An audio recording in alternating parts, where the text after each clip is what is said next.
Hamınızı təbrik edirəm, bütün Azərbaycan xalqını bu şanlı qələbə münasibəti ilə. Qeyd elədiyiniz kimi, Quran da buyurur ki, sizinlə vuruşanlarla vuruşun. Ümumiyyətlə, mərhəmət bütün dinlərin mahiyyətində var. Bayaq Melih müəllim də qeyd elədi, çox çalışdılar bu savaşı dini müstəviyə yönətsinlər. Amma Azərbaycanda dini məzmunda bir savaş, hətta bir münaqişə olmayıb tarix boyu. Və bu münaqişə başlanan ilk günlərdə Şeyxülislamın imzaladığı bir müraciəti Azərbaycanda yaşayan bütün konfessiyaların rəhbərləri imzaladı. Azərbaycan xalqı bu sınaqdan uzaq çıxdı. Bütövlükdə müxtəlif azsaylı xalqlar, dini inancları təmsil edən insanlar yumruq kimi birləşə bildilər. Azərbaycan əskərinin göstərdiyi şücaət, Azərbaycan əskərinin döyüş meydanında qətiyyəti arxa cəbhədə xalqımızın yumruq kimi birləşməsi ilə tamamlandı. Bu iki amil və Ali Baş Komandanın qətiyyəti bu müharibədə qələbə çalmağımıza səbəb oldu.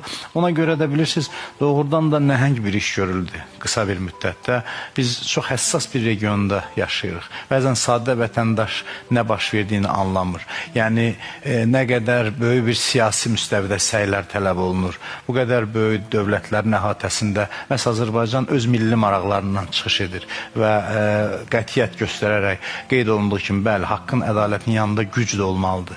Biz güclü olduğumuz üçün ədalətli mövqeyimizi qəbul etdirə bildik, silah gücünü etdik, bəli. Quran da buyurur ki, insanları sülhə çağırın, amma əgər razılaşmasalar, düşmən silaha sarılarsa, sizinlə vuruşanlarla vuruşun. Azərbaycan ordusu dünya hərb elminə bir görünməyən bir örnəklər təqdim etdi. Azərbaycan ordusu öz qüdrətini nümayiş etdirdi. Həm döyüş ruhu, ruh yüksəkliyi, həm də hərbi hazırlığı, ordumuzun döyüş hazırlığı bu savaşda özünü göstərdi. Yəni, biz atəşkəs dövrünü hədər verməmişik. Biz atəşkəs dövründə həm diplomatik müstəvidə, həm hərbi istiqamətdə lazım olan addımlar atmışıq və biz mövqeyi, məqamı gözləyirdik və elə bir məqam gəldi, çatdı ki, Azərbaycan öz ərazi bütövlüyünü bərpa eləmə imkanından tam şəkildə yararlandı və bu parlaq bir qələbəyə nail olduq. Bir daha xalqımızı və bütün bizə tamaşa edənləri təbrik edirəm. Şəxsən sizi ki, bu müddətdə gərgin şəkildə işləyirdiniz. Mən bir neçə dəfə bu verilişdə oldum. Doğrudan da nə qədər gecə-gündüz yorulmadan bu ümumi işimizə xidmət edirdiniz. Jurnalistlər və konkret olaraq sabaha saxlamayaq verilişi.